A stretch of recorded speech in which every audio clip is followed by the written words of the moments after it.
Michael Saylor is president and CEO of MicroStrategy. He founded the startup in 1989 at the age of 24.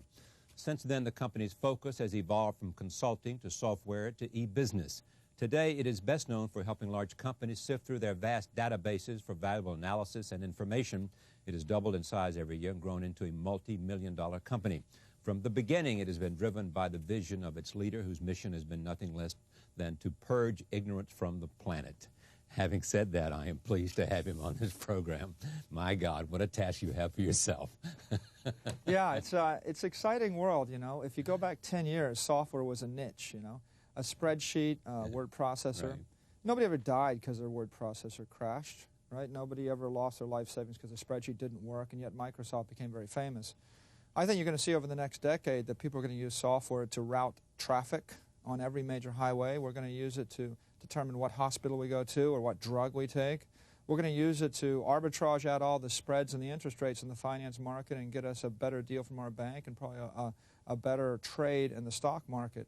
And what that means is that if the software crashes, the civilization comes to a grinding halt, in the same way that if you shut down air traffic control at a major airport, traffic would come to a grinding halt. And that's what's exciting about technology. So how did you come to form MicroStrategy? When I left school, I had this love for using technology and mathematics to help people make better decisions. And I built computer simulations that helped people like the DuPont Corporation or Exxon make strategic planning decisions on how to spend a $1 billion capital budget. And the problem was I was 22, I knew the math, but I didn't understand the politics. Someone hands you $1 billion, you want to spend it. And I kept creating these computer programs and predicted that they were going to lose the money if they spent it. So my computer would say, don't spend it, give it back to the corporation, and it wasn't really a good result. So they kept sending me back to the drawing board to build more computer models, put graphical interfaces on it, plug it into a mainframe, network it. And after about 18 months of doing that at the DuPont Corporation, I realized that I wasn't going to be CEO of DuPont anytime soon, and they really wanted me to just keep working while they spent the money. And I decided maybe I should go back to school or start a company, those being the two things you do when you're 24 and you're disenchanted with your current career path. So I went to DuPont. I said, I quit. I'm starting a company. I will build your global multi-user networked war game if you want me to. As a contractor, please give me money. Yeah. And I waited, and they gave me a $250,000 contract. I said, I need $100,000 in cash up front. And they said, well, we never give 24-year-old kids $100,000 in cash because you might waste it or skip off to Brazil or something. And I used this one negotiating strategy. It only works once in your life, but it worked for me. I looked at them and I said, you have to give me the $100,000 because I have no money. It's like holding your breath until they give in. And they looked at that and they had to agree I did have no money. And so they gave me the $100,000, and then they gave me free office space and computer equipment and incubated the business. Then they gave me 4 more contracts. And MicroStrategy was born.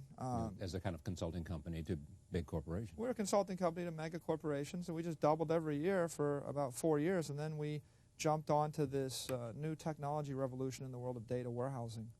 And so how did you change the business? Well, we got to about 40 or 50 people, and we realized that we couldn't keep going this way because our underlying technology was not going to work, and we needed a new wave, a new thing.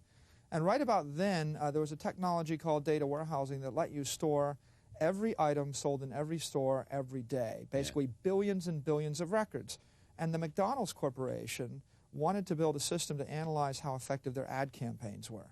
They spend about $1 billion a year advertising, and the old axiom in that business is, I know I'm wasting half my ad budget, I just don't know which half. So the idea is run an analysis and look at the change in revenue based upon the ad campaign run in that part of the country during this time period, and adjust for weather patterns and different store sets and different prices and they didn't know how to analyze the data they had. Yeah, they were drowning in the data. And no one knew because it had never been done before. So they hired us, a bunch of 20-something techie whippersnappers, and we didn't know we couldn't do it. And so we figured it out, and we thought, we'll find maybe 20 or 30 other companies that need this kind of technology. So we're going to build our own product to do data mining on mega databases. And lightning struck again. Again, I'm a very lucky guy because when it struck, the cost of building big databases dropped by a factor of 100. And instead of having 50 clients, we ended up with 5,000 potential companies out there that could use this. And of course, today, with the dot-com revolution, everybody's collecting millions, if not billions, of bits of information, and they're all scratching their heads saying, what do I do? How do we analyze this, and how do we determine what's the Victoria's Secret story? Well, if you have 100,000 items and you have 1,000 stores, you have 100 million combinations of inventory, buckets of inventory, every day. And it's likely that, you know, you find people go and there's not enough in one bucket and there's too much in another bucket. And if you have the wrong inventory mix, you lose a lot of money on merchandising. Up until about 1995, the traditional approach of merchandising was I have exactly the same assortment of items in every store. The same types of lingerie, the same sizes of lingerie. Whereas the people in New York may want different things than the people in California, than the people in North Carolina, than the people in Texas. Well, you certainly find there are fashion differences, and so Victoria's Secret could figure that out using our software. But even more interesting, they found out that women are different sizes. Yeah. Like the bra size in Chicago was larger than the bra size in New York City. And so they actually stocked a different assortment in a different store. And, of course, no one's going to buy the product if it doesn't fit them. Right. And so you don't make any money to ship a product across the country that no one's going to buy. And the reason that you were of value to them is that you determined from the data they already had in their company databases that this was the reality of their sales patterns. You could think about what we create is a large information refinery. Everybody has information, like crude oil. The question is, can they extract any value from it? And up until 1995 or 96, we sat on it, stared at it, we didn't know what to do with it. We created a technology that let you extract the value, and the value would be a elixir that said, here are all the items that are overstocked, here are all the items that are understocked by store, and up until 95 you couldn't do that. So we answered that question, and they were able to generate tens, if not hundreds of millions of dollars of value by knowing the answer to that question. You went public in what year? 1998 in June. In June, so that's 2 years ago, not quite. 18 months. You own what months. percentage of the company? About 52% fully diluted. And the market value today is how much? Somewhere in the area of $11 billion. So if you own 50% not diluted, that gives you about $5.5 billion. Probably about $6 billion. About on a $6 good billion. day. And you're how old? 34. About to be 35. All right. I can run for president next week. And you've thought about that. The idea now is, so you've got a company that has a market valuation of $11 billion. If you own 52% and you're a bachelor living in Washington, D.C., which is important because there are all kinds of privacy questions that the government may want to address. Your dream now is to do what? Tell me how you want to take the next big idea and have MicroStrategy be part of it. We made our living and we built our company based upon providing better insight to back office decision makers, the elite, white-collar quants all of the rich stuff we've just companies. been talking about. That's correct. Well, it turns out that you can unleash the power of that intelligence to the consumer, and you can help them live better lives. And I'll give you an example which impinges upon government policy and the consumer and illustrates, I think, pretty well how intelligence technology is going to change the world. And that example would be the traffic system. In Northern Virginia, we have about $250 billion in a traffic machine. Right. And that machine is used 800 million hours a year, and 280 million hours of it are congestion, which means if you do the math, it only works 65% of the time. 35% of the time, it's clogged.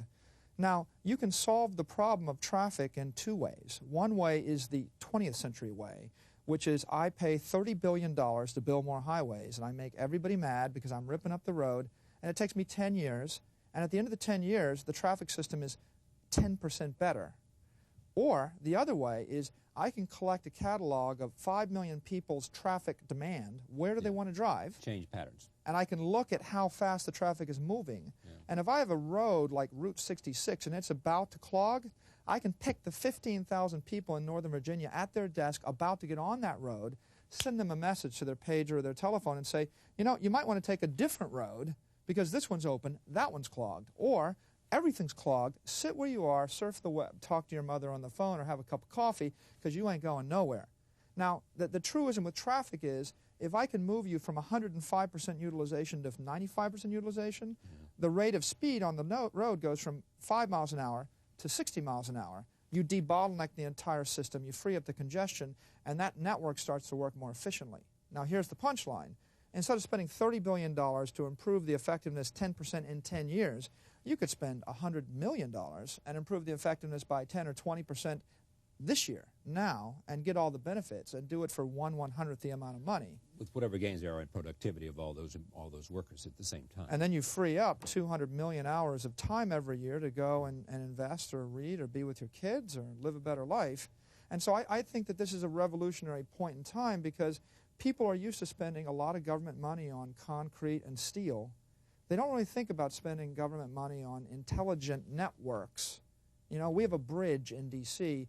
called the Wilson Bridge. Right, I know it. Okay, it's a $1.3 billion project to replace that bridge, and $500 million is just to make it a 12-lane bridge instead of a 10-lane bridge. And you know, they only need the extra lane for $500 million because 15 minutes a day, people are not smart enough to get off the bridge. And so if they could debottleneck that bridge with intelligence, right, they could afford to buy everybody a cell phone in the entire state. Talk to me about the applications for medicine and the significance of that. Well, I have a massive passion for intelligent medicine, right? And the reason why is because you have people going to hospitals, being treated by doctors, taking drugs all the time, and their personal experience is buried in a mattress and nobody knows what happened, and no one is leveraging or using that experience to live a better life. If you could collect all of the data about the 20 or 30 or 50 million people that went through the medical system in the past 6 months, and then you could score it by their therapy and their demographic and who treated them and what happened and the outcome, then I could say to you, okay, you have a knee surgery and you've got, 10 choices of doctors. This one succeeds 99% of the time. That one succeeds 20% of the time on people just like you. And if you go to this treatment, you'll get out in 2 days, and this treatment will take 6 weeks. And you deserve to know that, and we could answer that question. It's an abomination in the eyes of God that Walmart buys our technology to make sure they don't run out of Snickers bars on the shelf, and yet we don't use this technology to make sure we don't run out of blood or we don't put you in the hospital for 4 additional weeks. It's the same problem. It is everything you have said so far is about people having more information to make smarter decisions, whether it's a company selling a product, whether it's someone looking to get to A to B in the fastest possible way, or C, it is someone making a decision about what doctor, what treatment, and having available what are the experiences of a range of other people who may have the same profile. Key to this, as you know better than I do, it is the notion you've got to have the information coming in. So I've got to give my records, and you've got to give your records, and everybody else has got to give their records. And all of a sudden people say, holy mackerel, this is Big Brother looking right at us because he wants us to give up private information that may be accessible somehow by other people because we know of the skill of people and hackers around the world to get at systems that we thought were not penetratable. Trust. Trust is the core issue. You have to trust this deposit of information. And I would say that trust is central to the development of our entire Western civilization for the past 2,000 years. Now, if we roll the clock back, I would offer as a metaphor the bank.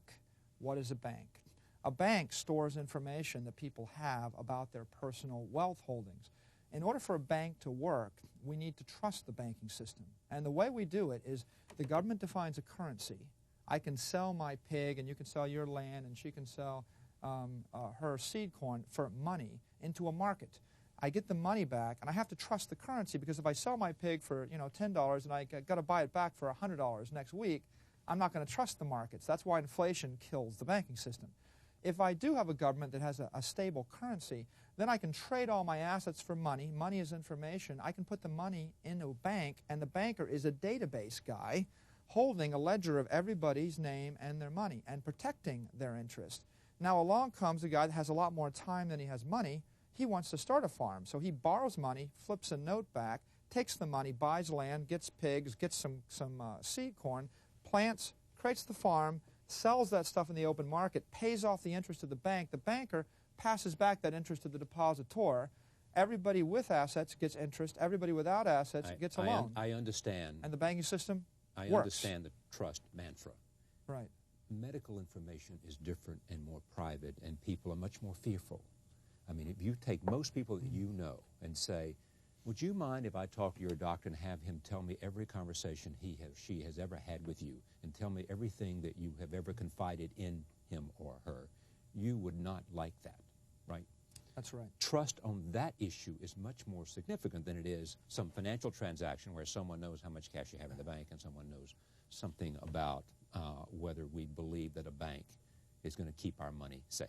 If I could make the point that trust is earned and you can get people's permission. I don't want people to know my name, but I wouldn't mind if the bank used my encrypted ID and used it to save somebody else's life.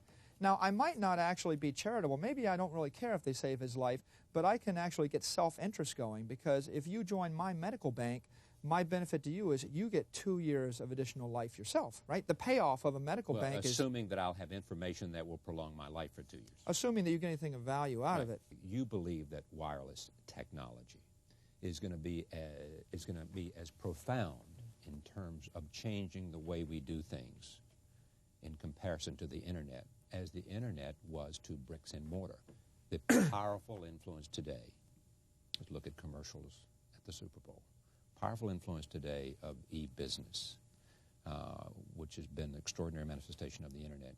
Wireless is going to change what? Well, people are fond in the .com world of saying, you know, the web changes everything. But a historian of technology would say, technology changes everything, new technique. I would characterize the existing Internet as www.isyourhouseonfire.com. Right? You can go there, you put in your house address, and zip, in 1 second, I know whether my house is on fire, and maybe I've got really pretty flames coming up. Right. But how useful is that? Not very useful for a whole class of applications like Is Your House on Fire? It's fine if you know the book you want to buy, and you type in the book and you buy it. But if you want insurance or peace of mind, or if you want the best possible intelligence service, you can't get it from a reactive Internet. The next version of technology is going to be the proactive, personal, ubiquitous Internet, which we'll call wireless in this case. It means that I would go and I would say www.callmeifmyhouseisonfire.com, or even better, www, if I need to know anything, just tell me. Right? Now, I don't have to look anymore. I go off, and you can listen to 1 million channels. We made computers speak to each other this year. MicroStrategy created a product that is a synthesizer. It'll actually ring 1 million people, wake them up in the middle of the night and say, Margie, your daughter's in the hospital. Mike, you're about to lose your life savings in the stock market. Biff, the plane that leaves at 6 a.m. is canceled. Take a different plane. And that's a totally different level of service. And the reason it changes everything is because speed is life. And our goal is to be faster to the transaction. Give the person the answer within 60 seconds of when it makes sense. Example, Spielberg wins the Oscars. I don't want to guess whether he'll win the Oscars. I want to wait until he wins, and then within 60 seconds blast 497,000 self-proclaimed Spielberg fans and say, did you know he won? Do you want the DVD? And they would say, yes. And I know that 97,000 people want to buy the DVD. There is no risk. I debit their credit card. I ship the DVD. I manufacture 97,000. No inventory, no real estate, no direct marketing, no waste. Because I use speed to make the economic engine work twice as efficiently. It only works with wireless. It doesn't work with the Internet. And if you have an Internet site, guess what? It's going to be just as obsolete as bricks and mortar, because no one's going to the Internet if within 60 seconds of material news, I've already done the transaction right here on my pager. Michael, thank you for coming. Great to be here. Thanks for having me. MicroStrategy is a company. Back in a moment. Stay with us.